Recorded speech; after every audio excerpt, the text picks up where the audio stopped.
அனைவருக்கும் வணக்கம். இது சாரதி லா studies. Sarathi law ஸ்டடீஸில் law of டார்ட்ஸில் அடுத்ததாக பார்க்கக்கூடிய டாபிக் பார்த்தீங்கன்னா நோ ஃபால்ட் லயபிலிட்டி. இந்த நோ ஃபால்ட் லயபிலிட்டி இருந்துச்சுன்னா பெரிய அளவில் கோர்ட்டுடைய விசாரணை இருக்காது. இந்த ஒரு பேராகிராஃப் படிக்கும்போது அதற்குண்டான அர்த்தம் உங்களுக்கு புரிய வந்துடும். நோ ஃபால்ட் லயபிலிட்டி என்பது டிஃபெண்டன்டின் நெக்லிஜென்ஸ் அல்லது ஃபால்ட்டை பிளைன்டிஃப் நிரூபிக்காமல் அவர் நிரூபிக்க வேண்டிய அவசியம் கிடையாது. என்ன அவர் இடித்தார், என்ன இது பண்ணார், நான் அதனால் சஃபர் ஆகிட்டேன் அப்படிலாம் சொல்ல வேண்டிய அவசியம் பிளைன்டிஃபுக்கு இல்லை. இந்த நோ ஃபால்ட் லயபிலிட்டி தேரியில் காம்பன்சேஷன் பெரும் கொள்கையை எதையுமே சொல்லாமல் காம்பன்சேஷன் வாங்கலாம். இந்த பிரின்சிபல் பார்த்தீங்கன்னா குறிப்பாக மோட்டார் வெஹிக்கிள் ஆக்சிடென்ட் கிளைம் மற்றும் ஸ்டேட்டட்டரி காம்பன்சேஷன் ஸ்கீம் ஆகியவற்றில் பார்த்தீங்கன்னா பயன்படுத்தப்படுகிறது.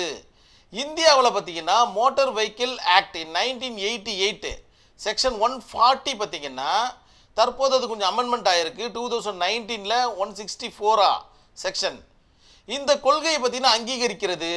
விக்டிம் அல்லது லீகல் இயர்ஸ் பார்த்தீங்கன்னா ஆக்சிடென்ட் ஏற்பட்டது என்பதை மட்டும் நிரூபித்தால் போதும். டிரைவர் அல்லது ஓனர் பார்த்தீங்கன்னா அதை ஃபால்ட்டை நிரூபிக்க வேண்டிய அவசியம் கிடையாது. நான் வந்தேங்க, கரெக்டாக வந்தேன், கரெக்டான ஸ்பீடில் தான் வந்தேன், நல்லா இருக்குது, எல்லாமே சரியாக இருக்குது, இந்த மாதிரியான கதையெல்லாம் டிஃபெண்டன்ட் பார்த்தீங்கன்னா சொல்ல வேண்டிய அவசியமும் கிடையாது. அதே நேரத்தில் பிளைன்டிஃபும் பார்த்தீங்கன்னா நிரூபிக்க வேண்டிய அவசியமும் கிடையாது. இந்த கொள்கையினுடைய நோக்கம் என்ன அப்படின்னு பார்த்தீங்கன்னா பாதிக்கப்பட்டவர்களுக்கு விரைவான மற்றும் பயனுள்ள காம்பன்சேஷன் வழங்குவதாகும். எனவே நோ ஃபால்ட் லயபிலிட்டி என்பது சமூக நலன் மற்றும் விக்டிம் ப்ரொடெக்ஷன் இதெல்லாம் இருந்தே ஆகணும். உங்களுடைய ஆன்சர் ஷீட்டில் வலியுறுத்து மிக முக்கிய சட்ட கொள்கை ஆகும். இது எல்லாமே பார்த்தீங்கன்னா உங்களுக்கு தெரிஞ்ச விஷயங்களாக தான் இருக்குது. ஒன்றும் பெருசாக கஷ்டம் ஒன்றும் கிடையாதுன்றது கண்டிப்பாக சாரதி லா ஸ்டடீஸுக்கு தெரியும்.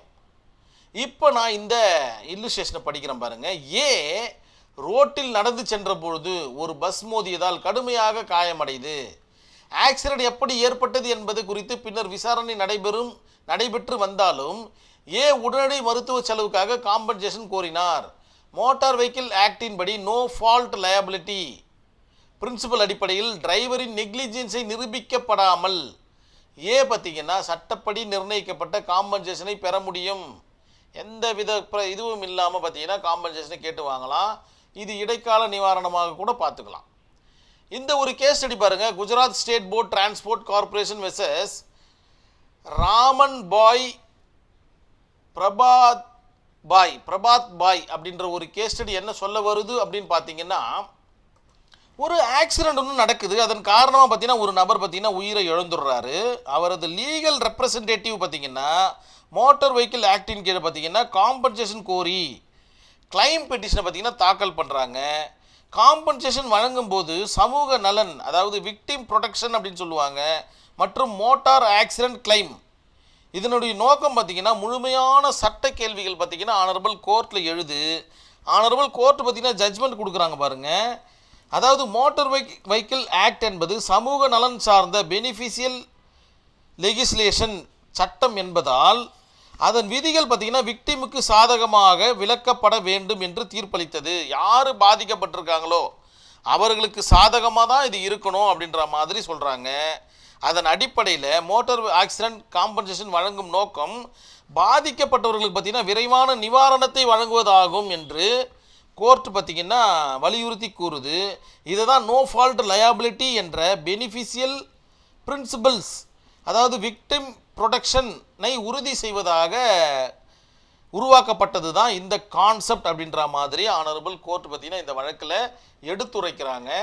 இந்த கேஸ் ஸ்டடி கண்டிப்பாக எழுதுங்க. மிக எளிமையாக ஞாபகம் வச்சுக்கக்கூடிய கேஸ் ஸ்டடி தான். கொஞ்சம் பெருசாக இருந்தாலும் ஈஸியாக ஞாபகம் வச்சுக்கலாம்.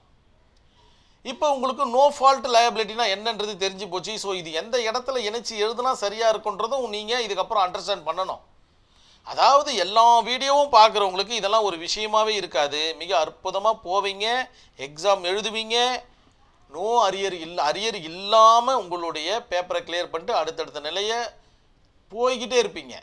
இந்த பிட்டு பிட்டாக பார்த்தீங்கன்னா கொஞ்சம் கஷ்டம் தான். ஏன்னா அதுக்கு இதுன்றது உங்களுக்கு புரியாமலே போயிடும். அதனால் படிங்க, நல்லா படிங்க, கண்டிப்பாக படிப்பீங்கன்ற நம்பிக்கை சாரதி லா ஸ்டடீஸ்க்கு இருக்குது. நன்றி, வணக்கம்.